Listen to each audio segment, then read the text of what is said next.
Hello, fans. Welcome to Vertical Football and welcome to Fans Corner.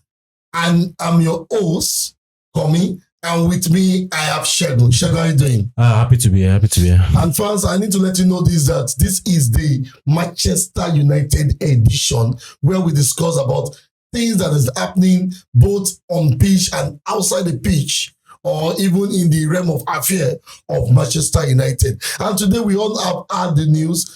A lot of fans have had the news that Dan Ashworth left Manchester United in a mutual agreement after they paid 3 million for gardening leave and every sort of things, and yet he left 5 months later. Check what do you see about this news? It's a shock, but I would want to say it's not totally a shock, but it's a shock.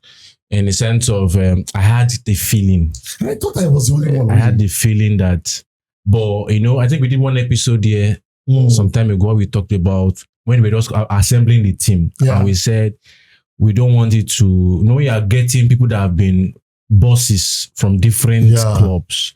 Man City, Southampton, no ego, groups, everything. But, it happened the way it happened. And I know now we cannot really know the full story. We can only give our own opinions about the issue.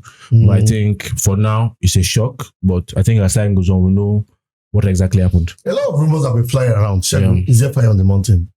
I don't think so. I think I've seen some Manchester United fans on social media saying that 2 major decisions that Ineos has made recently that has backfired. We'll get there, but continue. It was one of giving Ten Hag the extension and later sacking him and paying 17 million.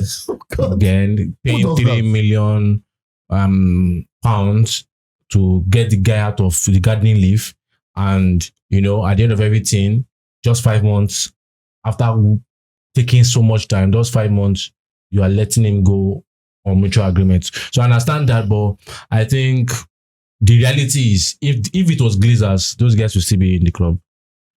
Because Glazers has this way of keeping underperforming people. So if Ashworth wasn't performing, under Glazers, they will still leave him. But I think it's also a good sign, whichever way you look at it, that they are beginning to see that maybe it's not the right fit and they let him go as soon as possible. He will have had a lot of secret meetings with Berada, Ashworth, Gerrard Clives, and the future plan of Manchester United. Don't you think it's going to be the Judas that will sabotage their plans? I don't think at this moment. I don't think the plans are really advanced.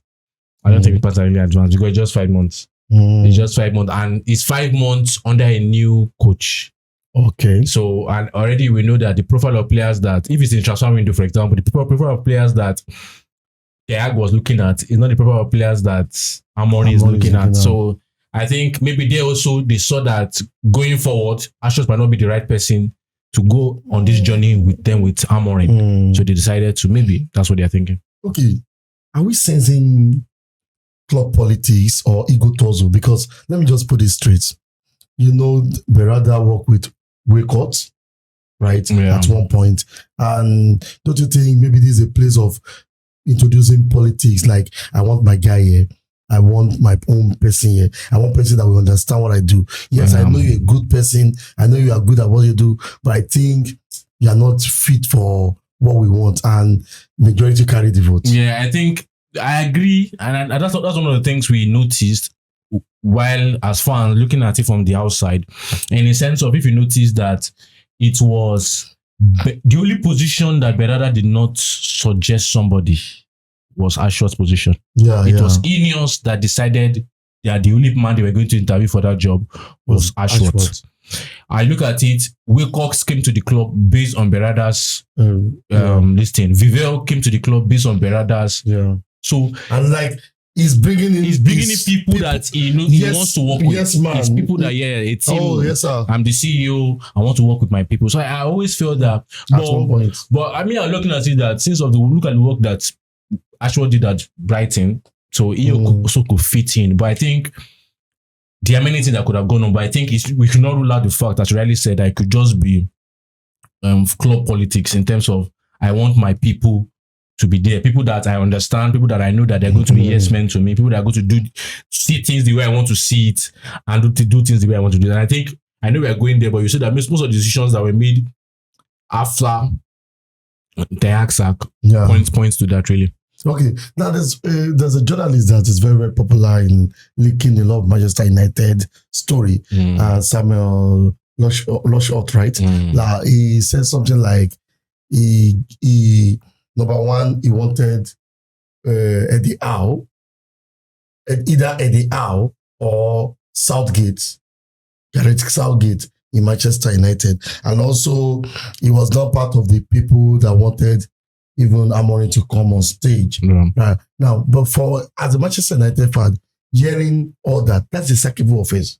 Really, because you can't be telling me that you want a coach below par just because you think that this coach can do it. You should have looked at the profile and think, okay, what can we do next?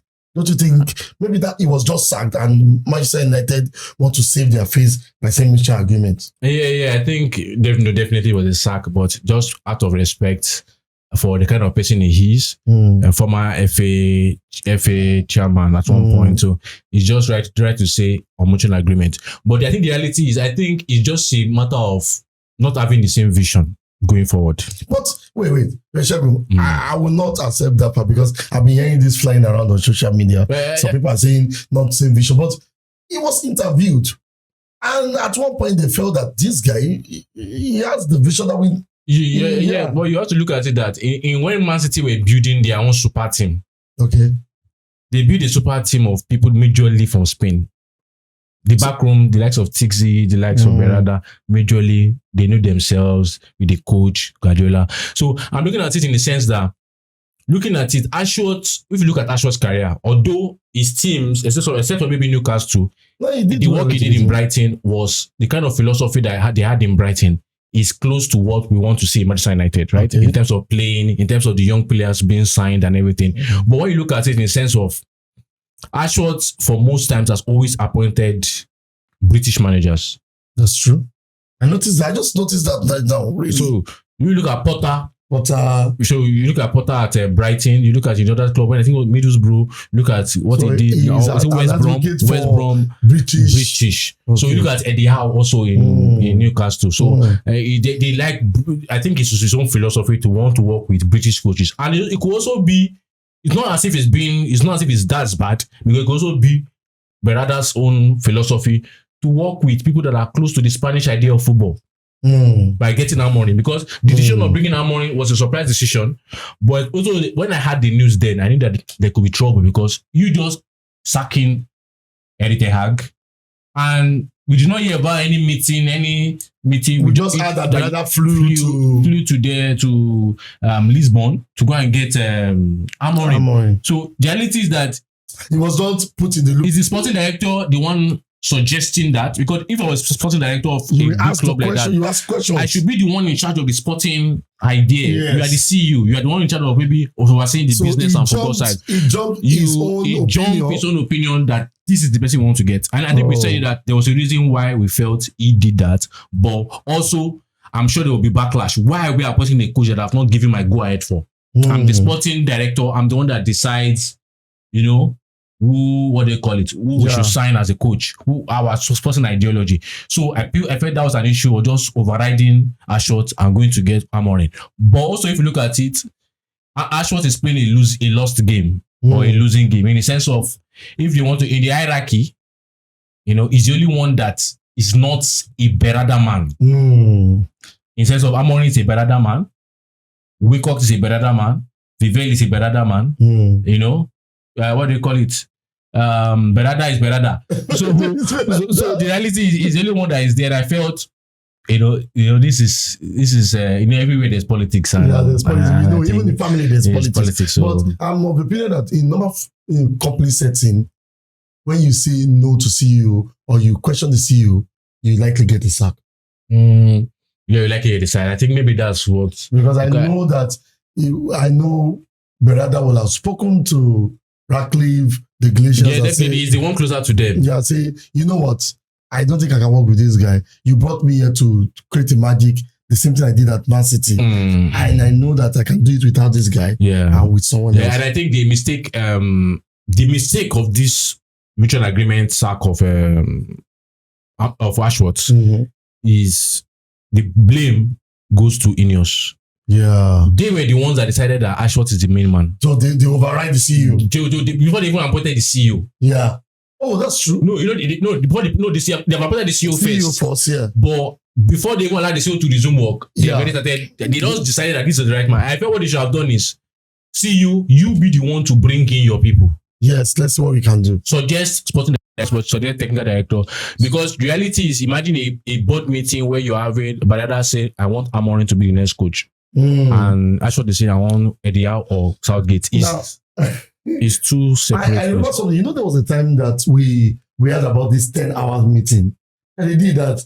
And we thought that day Thiago would be sacked. Remember last 3 months? Yeah, that's true. And Thiago did not get the sack.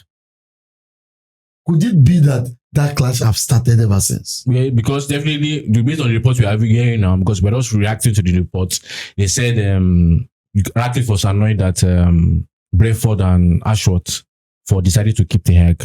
Really, and I felt it was a bad decision, but sometimes you have to make mistakes. Yes. The reality is Chelsea's amazing stage now. Chelsea signed some executives at the beginning stages that they later sacked. You know, you are trying to get the right fit. So I don't think it's a sign of doom that because they are sacking or they letting him go on emotional agreement. I think you just feel that they just felt this might not be able to work for us. Let's get someone that can work for us. And that's no problem. We would support the next person and see if the next person does it. But I felt everybody knows that the decision to give Ten Hag an extra year or to was a bad decision. And I feel also the way I'm trying to be positive about it, the way I'm looking at it is I'm looking at it in such a way that these what they call it, unions, they are kind of effective. Even though they make mistake, they are quick to correct the mistake. So I want fans also look at it that way. They are quick to correct the mistakes. Okay, now this one is sensitive, and I'm not saying this is a speculation, and that's a disclaimer. It's just a speculation going around. I heard that it was betrayed. If I was Ashworth, I think there's no way I would state I was betrayed. It was betrayed. Because you cannot profess your love to me, that you want me to be your sporting director. And 5 months later, you sack me. You cannot profess your love to me by waiting for me, telling me that you're the only man on the list. Yeah. Even go ahead to, to wanted to go to court. You allow me to leave my well-paying job. Spend 3 million, give me extra. Well-paying job that might spoil my reputation. Because now every other club now looking at it that the way you treated Newcastle because you wanted to leave. I felt the same way too, really. And he sacrificed a lot of things. He gave all. He gave all, and after 5 months, you are saying, "Okay," because of I think the reasons are, and they are not concrete reasons why you let him go. I think it's just a matter of maybe he's not working well with the other boys in the building, and the other boys in the building have decided to tell the owner, let him go. Because really, if we say the transfer window, that transfer window wasn't bad. I know it's not, but that transfer window was our best transfer window in the past maybe 5-6 years. Yeah.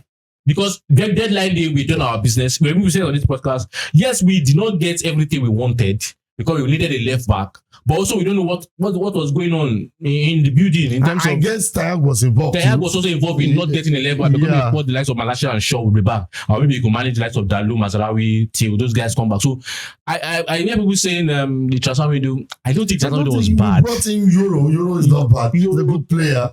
One of our best signings in the past.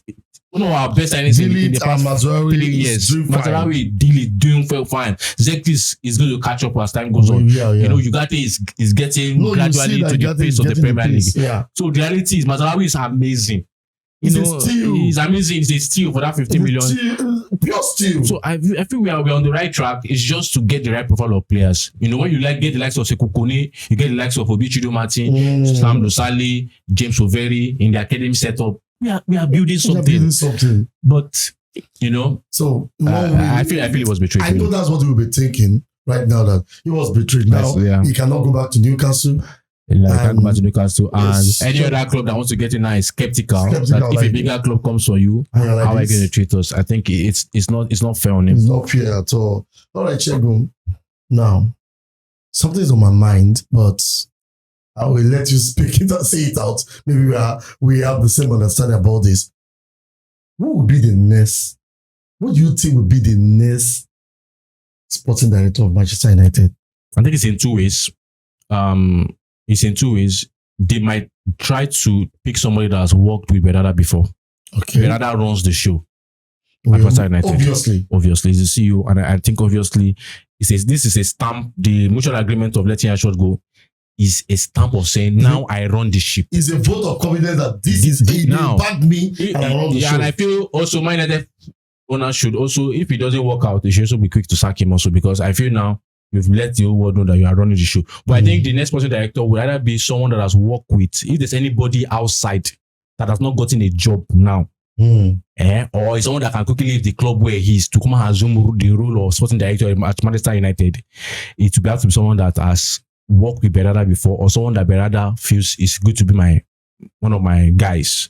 And I know the first thing that pops to mind is Tixi. I think Tixi popped to mind. But also, we don't know why Tixi is leaving Man City. But I know the Tixi and Berada. Outside this podcast, maybe I had that conversation with you. I said, hope is not that Tixi have been approached by Manchester United. It could be possible. Possible. So I think let's look at what's going on. It might be Tixi. But if it's Tixi, you had it first on this podcast. But if it's not Tixi, maybe it's someone that is closely related to Barcelona, Man City, Spain, that axis, Catalina, those axes really, or someone that just has good connection. Might not even be Spanish, but someone that just has good connections. In Portuguese, someone that just has good connection with Berada, because Berada runs the show at Manchester United right now. Final thoughts. Final note is the decision of letting Ashworth. I like Ashworth as a person. In fact, I love what he did. I love the way, most especially the way he speaks. I know we said it many times when we went for the UEFA draw where he was speaking. I feel even when he was speaking to the likes of Mazarawi and Delete when they signed, I like him, but politics is politics. Yeah, the game is the game really, and the game is both on the pitch and off the pitch.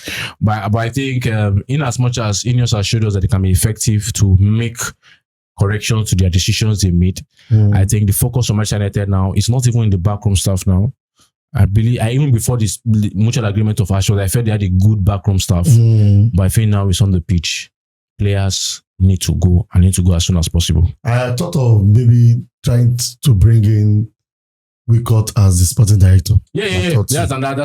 So that's the second idea. So I agree with you. In terms of if they don't see anybody, they just promote Wicott. He did it then now. Wicott become the Sporting Director. So it's just whichever way. It's just to make sure that it's just to make sure that everybody knows that Omar Berada is the one running the show at Manchester United. He's a big boss now. He's a big boss now. So you want to Berada, we are watching you. We are watching you. All right, guys. If you think Dan Ashworth was betrayed, please put it on the comment section. And if you think it's just a flimsy excuse, people are just overtaking it. Maybe Dan Ashworth just wants a sabbatical to enjoy himself. Maybe it's even an health issue.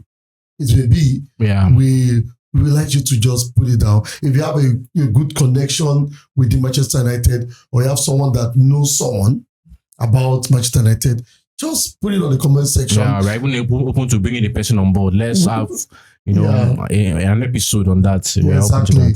So till we meet again, stay engaged, stay fixed to vertical football. Bye-bye.